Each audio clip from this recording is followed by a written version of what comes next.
No. Assalamualaikum semua. Welcome to my YouTube channel. Okay, so hari ni kita akan buat sesi unboxing sebab saya baru beli satu macam nak kata gadget, bukan gadget tapi macam smart extension lah atau smart power point, which is this one. Ni nama dia power socket, tapi dia ada untuk USB dengan ada 3 port untuk power, jenama LD Neo. So saya beli dekat kedai Ninja Seri Gombak. Actually dia ada 2 brand tadi, satu LD Neo ni, satu lagi macam Max Lucky ke Lucky Max. Harga sama, RM46. Spek pun memang sama, bila kita baca belakang ni comparison dia sama. So kita nak tunggu lama, kita tengok ada apa dalam ni. So ini dia tak dia, kita buka sekarang, tengok ada apa kat dalam ni. First sekali kita tarik dia. Okay, dalam ni dia dah kosong. Ni resit, jadi saya belilah.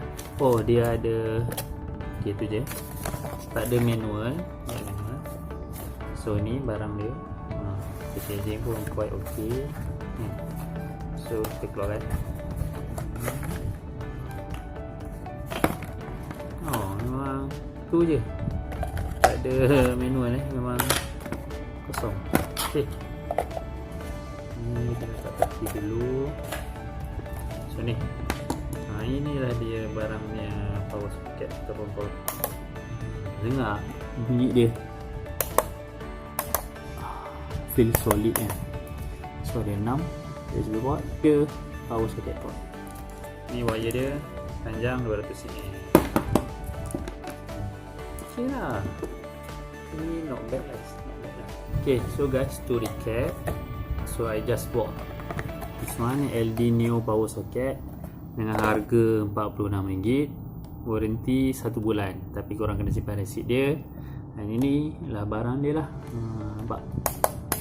So sekarang I already have 3 power socket dengan 6 USB. So tak payahlah nak pakai yang lama punya ni yang banyak gila charger, adapter semua dia, kita kurangkan.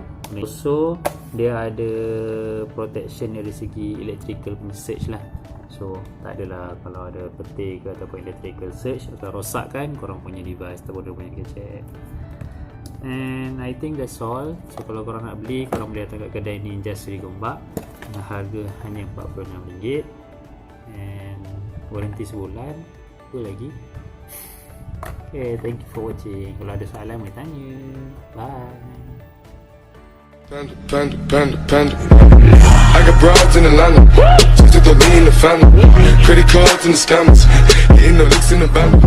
Legacies.